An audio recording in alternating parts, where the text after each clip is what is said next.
Hey everyone, it's Kenya, aka Tamar Rebel.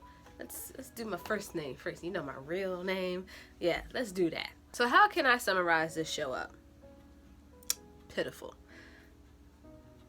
Nah, I'm not gonna do that to y'all. Seriously though, this show is about 4 people. 3 of them are best friends, and 1 is unfortunately a pawn in their game. So, sorry. I need water.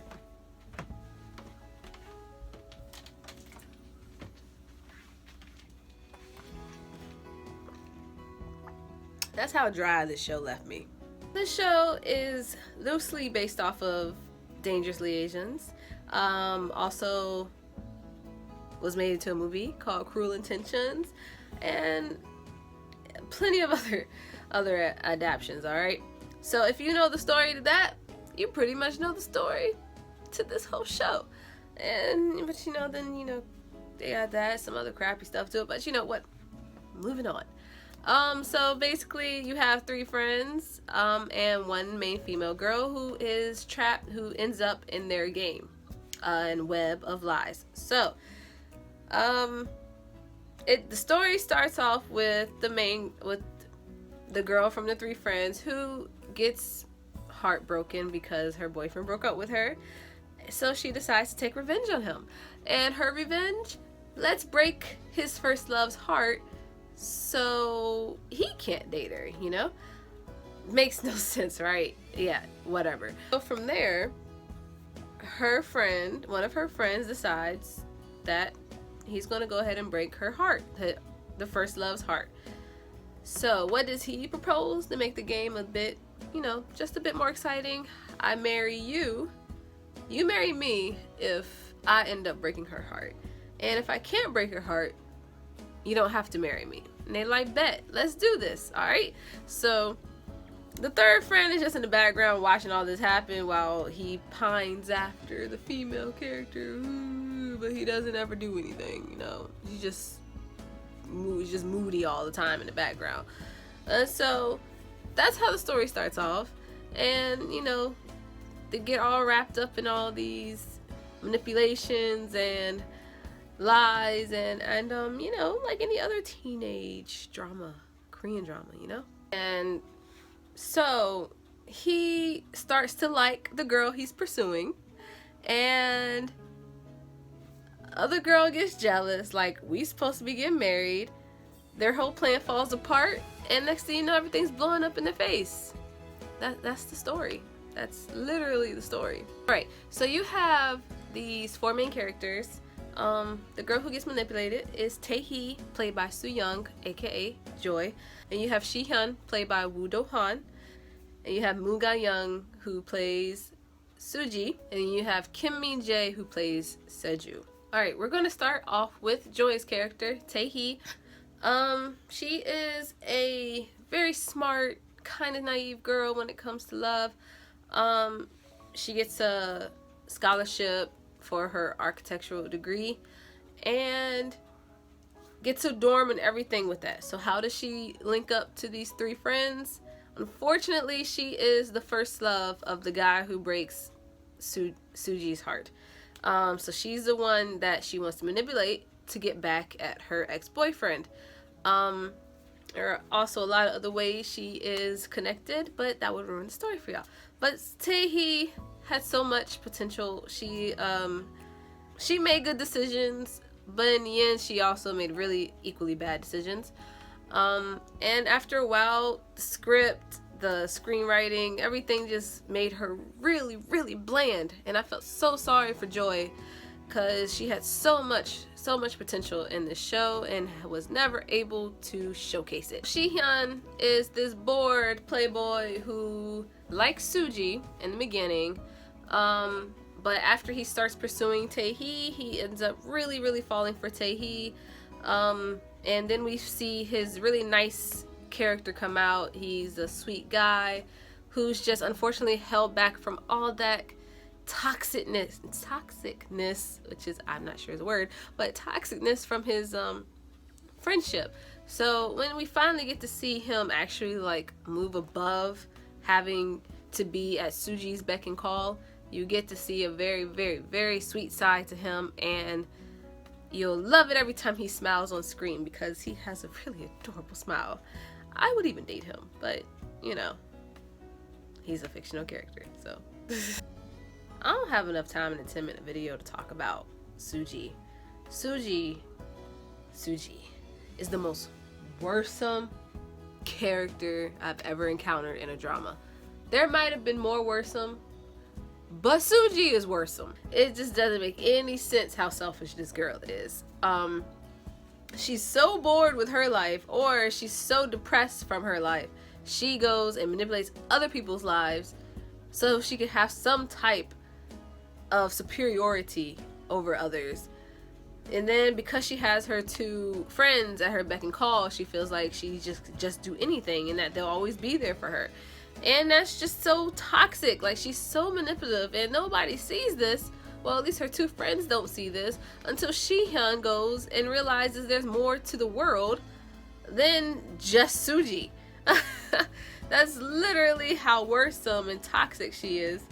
I don't even have much to say about Seju, honestly. He doesn't put in any type of emotional anything for me in the show. He just likes Suji on the side. He's very playful, but that's as much as you get out of him. Like, he has some type of family issues, but other than that, he's just pretty, like, gloomy in the back, because then he always sees Shihyun and Suji interacting, and he feels like the third wheel. But I mean, if nobody acts on their feelings in this show, y'all are always going to stay in your roles. So I have no feelings towards Seju whatsoever. So here comes the fun part. Characterization is the most fun part to me in this show. Taehi has so much potential. She never was able to get to it, unfortunately. So Joy had to, like, it looked like she had to dumb it down a little bit. But you know what? She'll get her time to shine eventually. Taehi is the least of my worries. What characterization I have in this show is the trio's relationship. Their relationship is so toxic. Like I said with Suji, she is so manipulative and just bringing these two boys behind her because she wants to have her cake and eat it too. These two boys like her. She knows it. So then, you know, they're all at your beck and call. Okay, hun, we get it. You have two boys that love you. We get it. And now you want to play a game and realize Shihyun can like somebody else. Now you want to be all up in your feels. Yeah, you too late for that. There's no more feelings for you because he likes someone else now. And now you're mad and you're losing your friendship because you're the one that's been holding them back from other types of friendships this whole time. It's so freaking crazy and ridiculous just how toxic Suji is by herself. Just because y'all went through hard times together, y'all have helped each other from depression, and then y'all have helped each other through thick and thin, does not give you or anyone the right to always be at your beck and call and to throw your hardships and burdens and guilt on them because you think they're going to abandon you. That is not healthy. That is actually seriously deranged, and there should be no reason for anyone to feel as though they owe anybody anything just because you helped them out in their time of need. So assuming someone's going to be there out of obligation, then making them feel bad when they have somebody else to go to, it's just really sad, really burdensome, and honestly just plain wrong, honestly. So I felt so bad for Suji when she started feeling like she had no one to rely on, but I couldn't feel bad at the same time because she did that to herself. You never told him how you felt, and this is what happened to you. You had someone who liked you, and you put him to the side. This is what happened to you. You threw the guy you did like into somebody else's arms. This is what happened to you. So I felt no type of remorse for her. I'm so happy Shihyun was able to see how toxic their relationship was. And Seju, you ain't got no remorse either because he just followed whatever Suji did. So thank you, Shihyun, for realizing that just because you have another world now does not mean you're obligated to have to stay in the old one. That's it. So other than the characterization, the tone was pretty chill and moody at the same time too, but bright and cheery also. Mostly bright and cheery when Tae-hee and Shihyun were together, but very moody and mellow and washed out around the times, you know, with all the drama and stuff. I only have I have like 3 qualms. Like, Tae-hee never questioned more about her dorm. Why? That's stuff you need to question. Like, who told you that I didn't want my dorm anymore? That is an issue, and we're going to get to the bottom of it, but she let it slide way too easily. 2, I was still really confused about Shihyun's mom.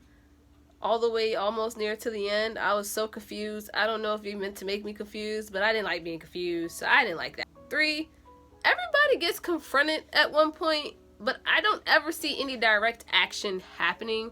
Like, if you confront me and tell me your problem with this and that, yeah, we'll try to change this, right? No, nothing changes when a confrontation happens. The same things keep happening. Nothing gets solved. Suji's mom and stuff, she gets talked to several times about the same situation. Nothing changes. It's like it's swept under the rug again until it's brought up later in another episode. Those things pissed me off. Don't talk about something in one episode and then act like it never happened until another episode all the way down the line because you have all this extra other stuff coming on. Don't bring it up until you're actually going to put it into the storyline. That was just so annoying. So my overall feelings for this show was that I liked it in the beginning. It was a guilty pleasure. I really did want to just watch a drama where it was just guilty. I didn't feel any type of remorse or feelings for it. But then it just got really draggy in the middle. And then at the end, it got really draggy because it was redundant, repetitive. The script was getting cheesy, and it was just, And then by the end, I could care less. I had no feelings or a sense of remorse for this show. Like, sometimes I feel like a little pinch that I finished something. No, I'm so happy this is over. I like a burden has been lifted off my shoulders. That's how much I did not care for this show once it was over. I was so done with it. So my overall rating for Tempted / The Great Seducer / Cruel Intentions / whatever you want to call it is a 5. It is a 5. I can't deal. 5 because this story was really bland. It had so much potential but didn't go anywhere. 2, it had potential characters as well that also didn't make it anywhere. 3, it had a potential character who did serve their potential, which was Suji, and I appreciate that. But she couldn't carry this drama, okay? She pissed me off, alright? But she couldn't carry this by herself. Everything and almost anything was redundant, repetitive. It was just impossibly impossible. Couldn't deal. But yes, a 5. So please, like, subscribe, comment, DM me. If you want any recommendations, just let me know. If you have any shows you're currently watching and want to review one, let me know. I also do TBTs, Throwback Thursday, so if there's any show from 2012 back that you would also like reviewed, let me know. I won't know unless you comment. But you also can catch me on my drama list as Tamon Rebel. You can also catch me on Instagram as Tamon Rebel. So thanks for watching. Bye.